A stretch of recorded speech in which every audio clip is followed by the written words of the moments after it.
일반 백성들이 그들의 지도자에게 바라는 것은 그렇게 크지 않습니다. 그저 자신들을 잘 인도해서 평안하게 살아가는 것을 바랍니다. 위대한 정복자나 국제적으로 유명한 그런 지도자들을 바라는 백성은 그렇게 많지 않다는 말씀입니다. 백성들의 이 작은 요구에 지도자들이 반응하는 것은 그들의 사명에 또한 충실한 모습이라고 할 수 있습니다. 그럼에도 이 작은 요구에도 이 지도자들이 온전히 자신의 역할들을 감당하지 않는다면 그것을 좋아할 사람들은 아무도 없을 것입니다. 또한 지도자는 백성들이 가지고 있는 여러 가지 생활고를 해결해야 할 책임도 있습니다. 그것을 위해서 그 자리에 있는 것임을 알아야 합니다. 지도자들이 그럼에도 불구하고 백성들의 작은 필요를 외면해 버린다면 백성들의 삶이 어떻게 되겠습니까? 백성들은 삶으로서 힘든 나날들을 보내야 할 것입니다. 그리고 지도자들을 바라보며 마음의 위로를 얻지 못하기에 또한 그 심적인 고통까지도 감수해야 합니다. 바른 지도자들을 만나지 못해서 몸도 괴롭고 마음도 괴로운 것은 참 불행한 일이라고 하겠습니다. 예레미야 시대에 왕을 비롯한 많은 지도자들이 이와 같았습니다. 백성들의 작은 요구 하나 들어주지 못했던 그런 악한 지도자들입니다. 백성들의 삶을 위한 여러 가지 일보다는 자신의 번영과 안녕을 위해서만 힘썼기 때문입니다. 백성들은 목자는 분명히 있는데 마치 목자 없는 양과 같은 그런 방황하는 시기를 겪어야 했습니다. 1절을 보니까 그 당시에 지도자들이 양떼를 맡은 목자가 양떼를 오히려 멸하며 흩어지게 하는 것과 같은 삶을 살았다고 고발하고 있습니다. 그런데 그들의 양은 목자의 소유가 아니었습니다. 주인의 소유였습니다. 주인께서 잠시 목자들에게 맡겨준 상황이었습니다. 목자들은 청지기에 불과했다는 말입니다. 그런데도 목자들이 양을 바른 길로 인도하지 않았습니다. 돌보지도 않았으니 마땅히 그들은 그 책임을 물어야 할 것입니다. 주인이 곧 그 목자들을 다 제거해버리고 새로운 목자들을 일으키는 것이 너무나도 당연해 보이는 말씀입니다. 4절을 보니까 내가 그들을 기르는 목자들을 그들 위에 세우리니 그들이 다시는 두려워하거나 놀라거나 잃어버리지 아니하리라 말씀을 합니다. 주인께서 세우시는 새 목자는 적극적으로 백성들을 헌신하는 사람이 될 것이라는 말씀입니다. 그리고 새 목자는 또 흩어진 양들을 다시금 우리로 모으는 일들을 열심히 감당하게 될 것이고 그로 인해서 양들은 다시금 생육하고 번성하는 일들을 경험할 것이다는 말씀을 주고 있습니다. 양들은 더 이상 홀로 동떨어져서 유리 방황하지 않도록 보호를 받을 것입니다. 또한 다윗과 같은 위대한 목자를 통해서 지혜와 정의와 공의로 다스림을 받는 그 복을 누릴 것입니다. 구원을 경험하며 평안도 얻게 될 것입니다. 이 내용이 4절부터 6절까지 나타나고 있는 새 목자에 관련된 내용입니다. 그런데 중요한 것은 이러한 때가 언제 올 것이냐 하는 문제입니다. 8절에서 이러한 일들을 행하시는 여호와를 가리켜 말씀하기를 북쪽 땅 그 모든 쫓겨났던 나라에서 인도하여 내신 여호와라고 말씀을 합니다.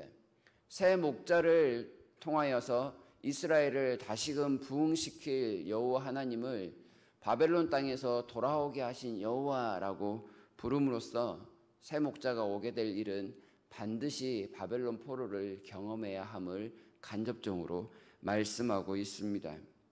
다시 말하면 거짓된 목자들을 완전히 다 걸러내고 새로운 목자를 세우기 위해서는 바벨론 포로가 통과 의례처럼 꼭 필요하다는 말씀을 지금 주고 계십니다.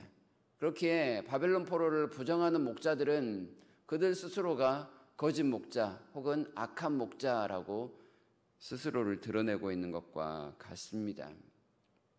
여전히 악한 목자들이 있는 상황 속에서 백성들의 삶은 새로운 목자를 주시겠다는 하나님의 뜻이 성취되도록 기다리는 그 방법밖에는 없습니다. 백성들의 삶에 전혀 관심이 없었던 악한 목자들과는 달리 다윗의 혈통에서 나신 한 의로운 가지인 지도자가 오늘 사는 우리에게는 이미 와 있습니다. 예레미야 시대의 사람들과는 완전히 다른 시대를 우리가 살아가고 있다는 말씀인 거죠. 바로 예수 그리스도이십니다. 예수님 시대에도 물론 제사장이나 또한 바리새인과 같은 악한 지도자들이 있었습니다. 그러나 예수님은 백성들의 삶 속으로 깊이 들어가셨습니다. 마태복음 9장 35절에서 36절의 말씀을 보니 예수께서 모든 성과 촌에 두루 다니사 저희 회당에서 가르치시며 천국 복음을 전파하시며 모든 병과 모든 약한 것을 고치시니라. 무리를 보시고 민망히 여기시니 이는 저희가 목자 없는 양과 같이 고생하며 유리함이라 말씀을 합니다. 백성들을 직접 가르치시고 또한 전파하시고 고치시는 일들을 온전히 감당하신 목자, 그리고 흩어진 양들을 다시금 우리로 불러내신 목자가 바로 예수님이심을 우리에게 가르쳐 줍니다. 우리에게 예수님이라는 참된 목자에는 전혀 없습니다. 잃어버린 양을 찾기 위해 99마리의 양을 잠시 우리에 내버려 두고 한 마리를 찾아 나서는 헌신된 분이 바로 예수님입니다.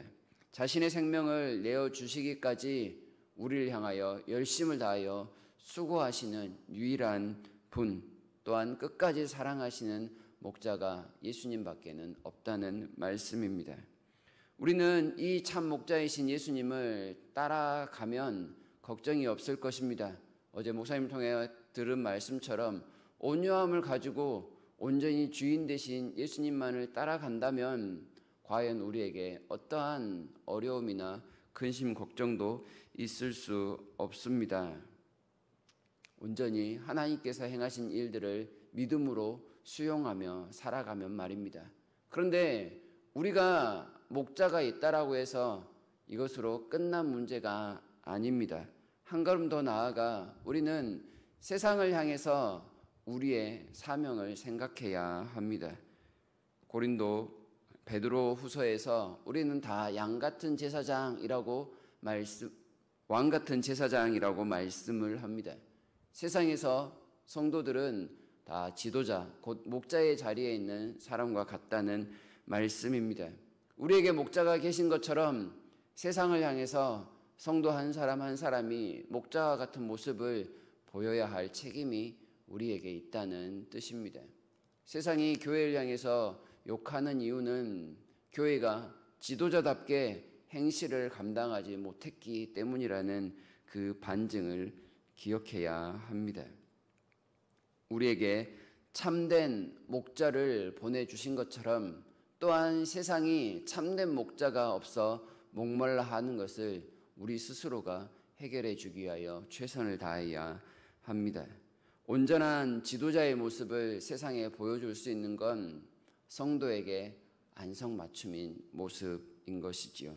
우리가 예수님을 통해 보고 배웠으니 또한 그분을 따라가는 양으로서의 삶을 살아가고 있으니 세상에서 우리가 또한 목자가 되어 그 모든 삶을 실천한다면 세상도 온전한 목자를 만난 기쁨을 함께 누릴 수 있을 것입니다.